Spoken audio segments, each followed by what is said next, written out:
Back to Road Gang Radio with Jimmy Mack, Lindsay Lawler, Give me a minute, y'all. I'm coming. and you. Because if you're listening, you're in the gang. Take it away, founding member Phone Master Dre. That I can sure do, Claire, because we are live from the Fastport Studios with me, Dre, and also Jimmy Mack. Good morning to you, Phone Master. I want to dig a little bit further into the story before we get to the future was yesterday. A South African man was brought to the U.S. to perform agricultural work. Instead, according to Tyson Fisher, he claims he was forced to drive a truck, exposing the exploitation of the work visa program. The lawsuit that followed has ended. Carol Hincomb arrived in Rake, Iowa in July of 2021. He did it to work for Kuchenbecker Excavating. Coming from South Africa, he entered the U.S. on an H-2A visa, which is for agricultural workers. The work visa was good from January of 21 to August of 21. Despite Hincomb being brought in for agricultural work, Kuchenbecker Excavating owner Kenneth Kuchenbecker had him drive a truck hauling construction material. That work, in case you guys didn't know, requires an H-2B work visa. Part of the alleged scheme allowed Kuchenbecker to pay the South African a much lower wage. Both the H-2A and H-2B work visas require the employer pay the prevailing wage determined by the Department of Labor. At the same time, the wage for a truck driver was about $25 an hour. Because Hincomb was falsely hired on an H-2A visa, he was paid the prevailing wage for an agricultural worker, $17 an hour. And to add insult to injury, he had to pay for his own meals while driving long distances, which often had him staying in hotels. The H-2A work visa program requires the employer to provide workers with 3 meals a day or access to cooking and kitchen facilities. Head on over to Landline, check out Tyson Fisher's article, find out how it all turned out. Unbelievable. Like I said, guys, the pushback should not be against those who are here. It should not be against those who are working, some of whom were working hard. It should be following the money. Follow that money back to the people that aren't paying it, and you'll find out what's going wrong in this sector of the economy. And it's a shame because so many people are doing all of those things. Absolutely right. We'll take a breath here, though. It is Freaky, Feisty, Flinty Friday. And Dre, what do you say we drop in our next guest after a suitable introduction?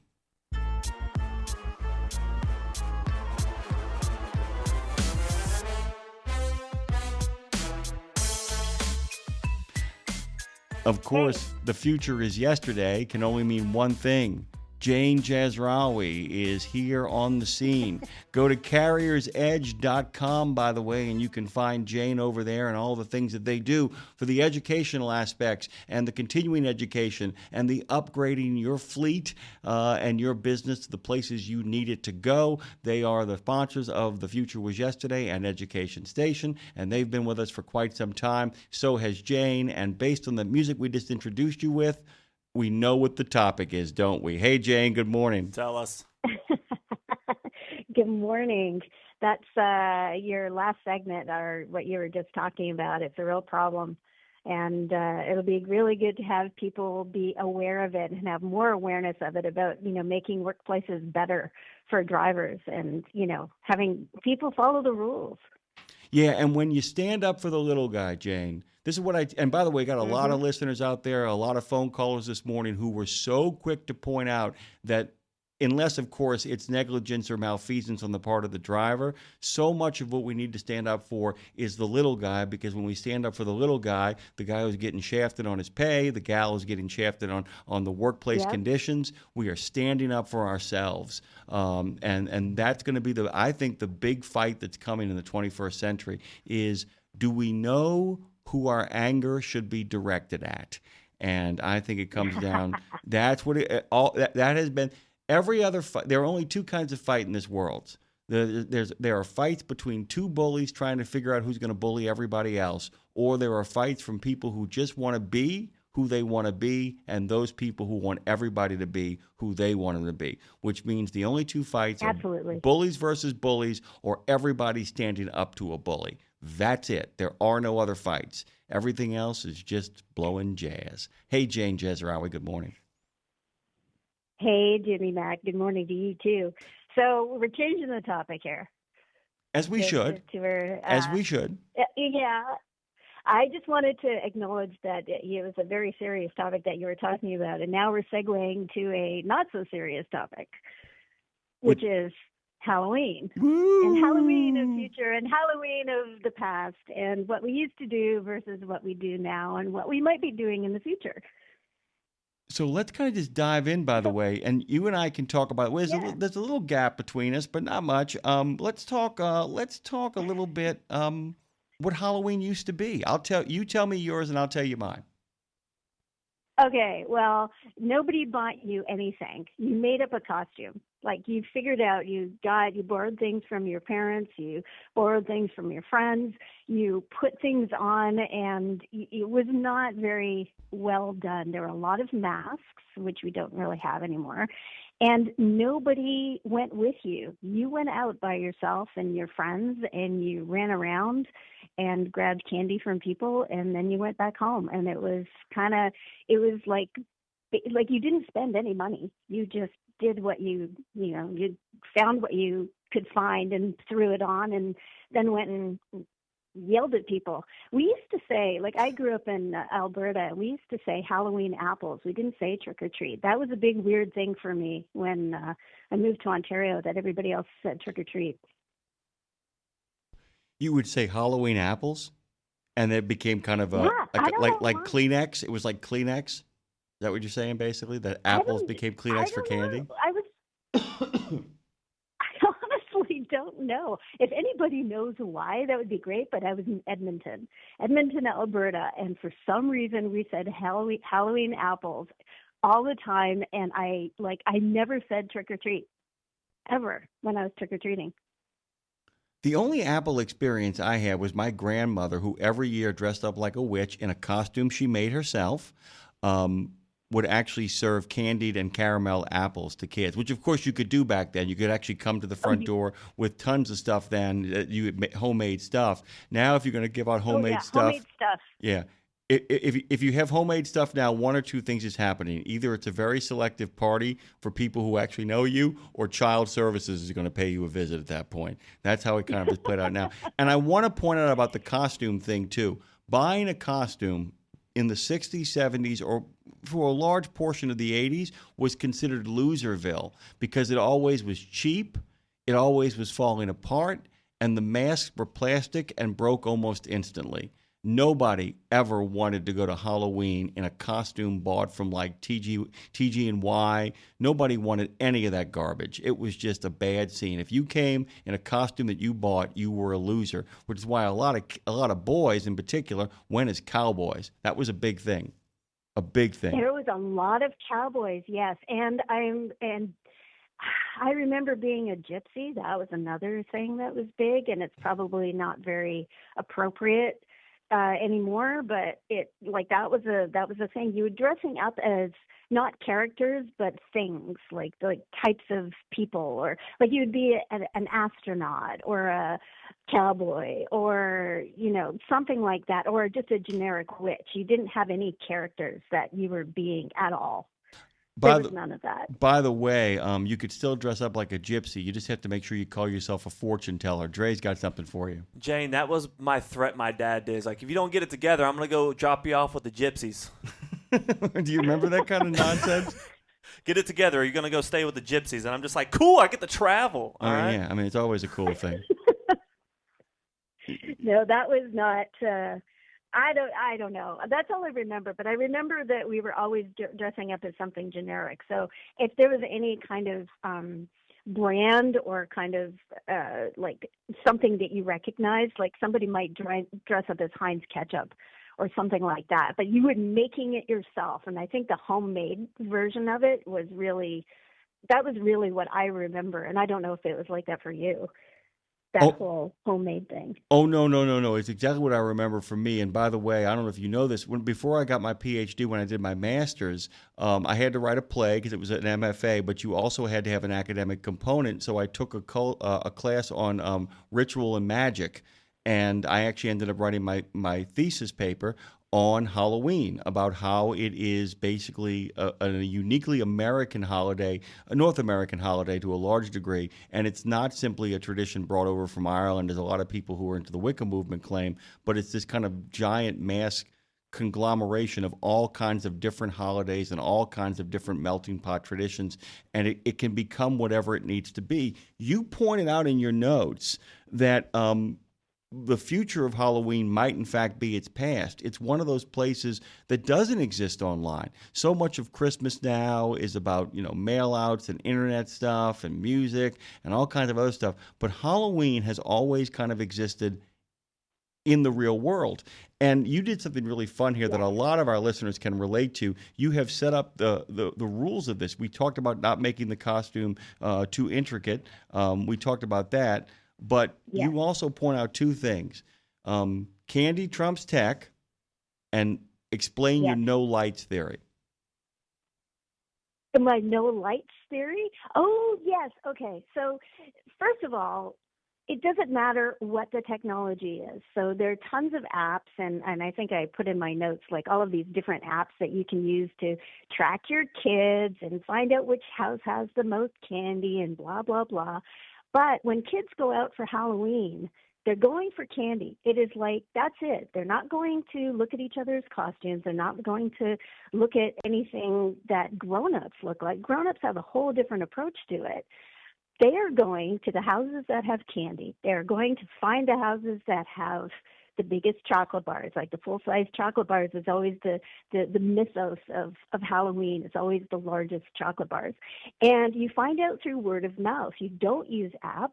You don't use anything. You run around. You talk to each other. Strange kid. Doesn't matter who you are. You're just talking. If someone's excited about a really good candy, they're talking about it, and you're listening to it, and you're getting that kind of groundswell of just, talking to each other. It's like the best social activity that I think that we have sometimes, where kids just go out and be kids and they play.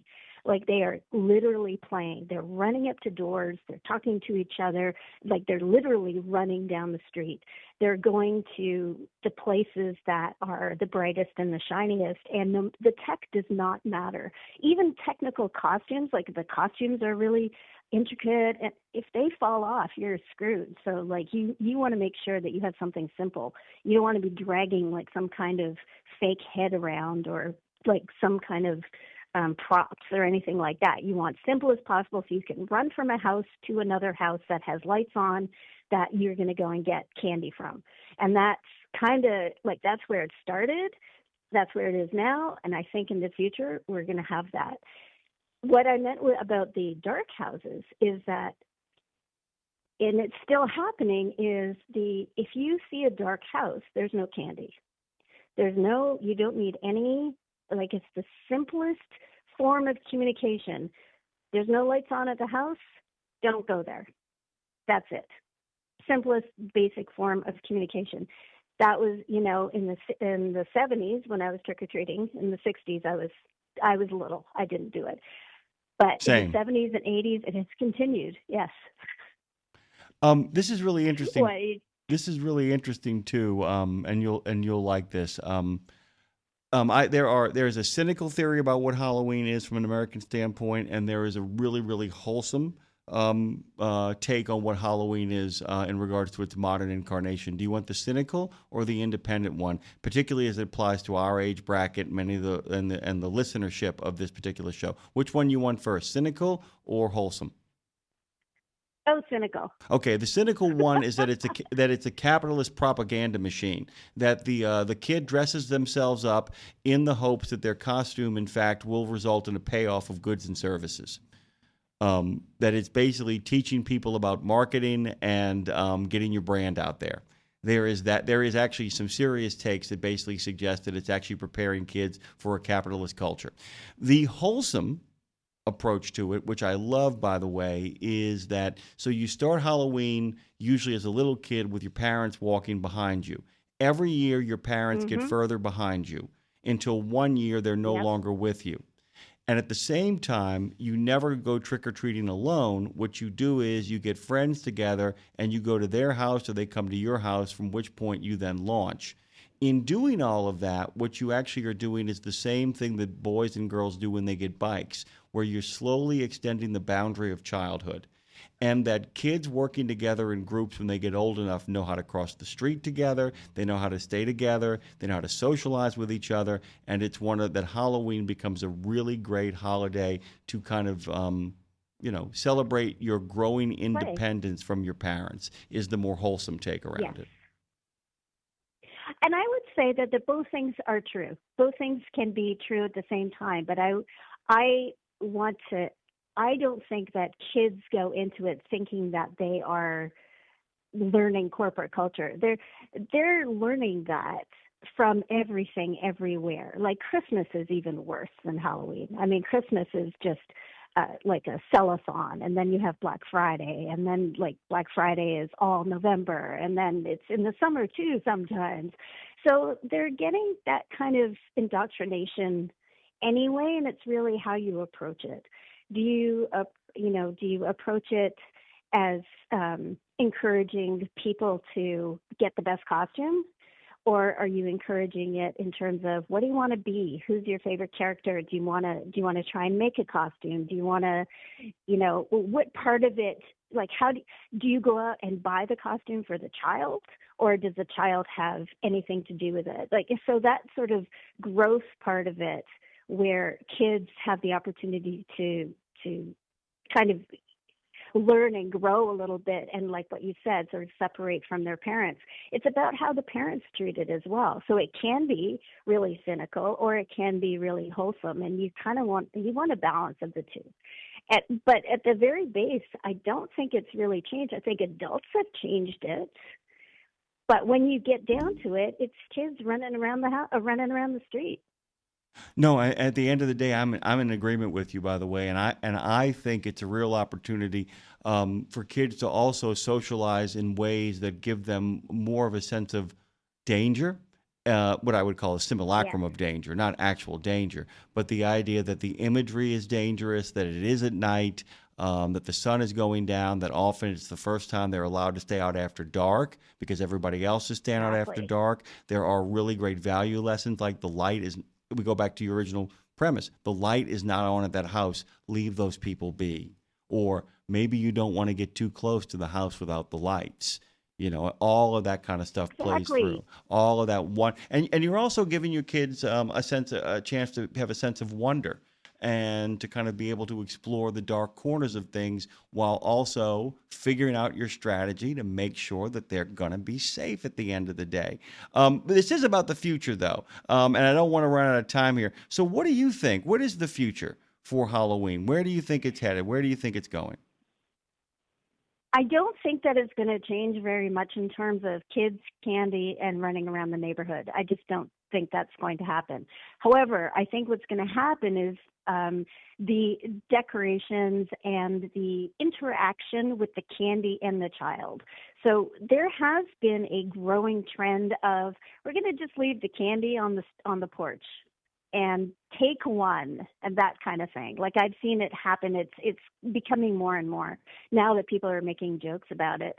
But that never used to be. It used to be you're either dark or you're giving out candy. There wasn't anything in between. So what I think is going to happen is that as tech kind of infiltrates this, we're going to see AI assisting in giving it out. So there's going to be, I think, they're already starting to do this, is AI powered robots that will actually give out the candy so that you can control it.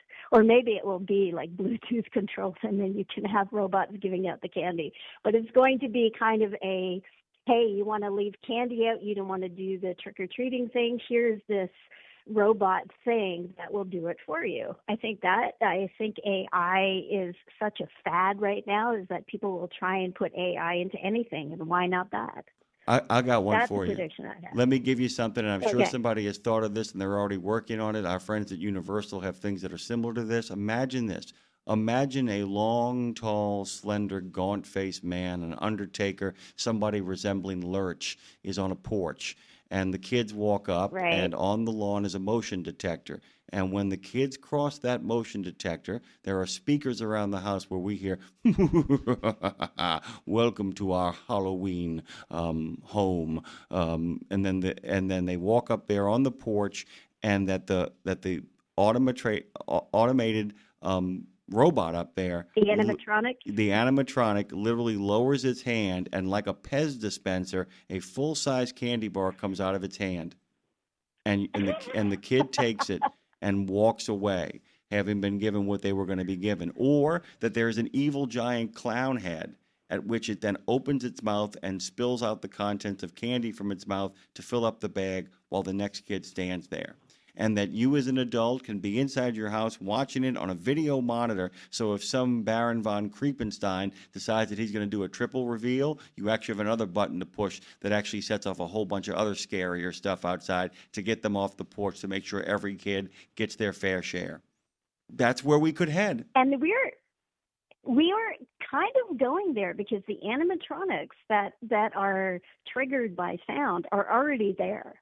I have them, and I have freaked out little kids, which is kind of the sad part of Halloween, is when you accidentally scare the bejesus out of some poor 4-year-old. But those things are there. Did you see the picture my wife sent you, by the way? Yes, I did. And I saw the story about you guys scaring the crap out of Oh, little we kids. would sit on the porch the entire time. We had animatronics up there with us, so you couldn't. Because guys, by the way, I'll post this picture next week when we get closer to Halloween. Yes. Claire and I would stay completely still on that porch in those costumes, along with animatronics and dolls, so that the kids would not know. The kids would not know who was what, and we had to stop it.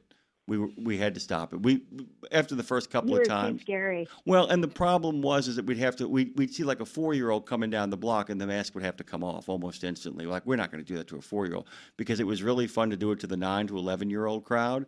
You can't do that to Yes. a 4-year-old. Yes. You can't. The ones who come out later, they come out later at night, and you're thinking, are you too old to be doing this? Yeah, you give them the business. It's well, there's always a few kids who just don't want to stop trick-or-treating, like who are 12, and it's like just a little bit too much, and they're trying, and then, yeah, my kids went through that when they were a little bit too old for Halloween, but they love it. So it's those are who you want to scare. That is absolutely who you want to scare. I thought, and I also, like, just in terms of decorations, I always think it's really cool when trucks are decorated. So when people are putting lights on their trucks, and for a lot of it, it's Christmas, but I think there have been some Halloween ones, or even just decorating your windows with spider webs and things like that. I think that's really cool.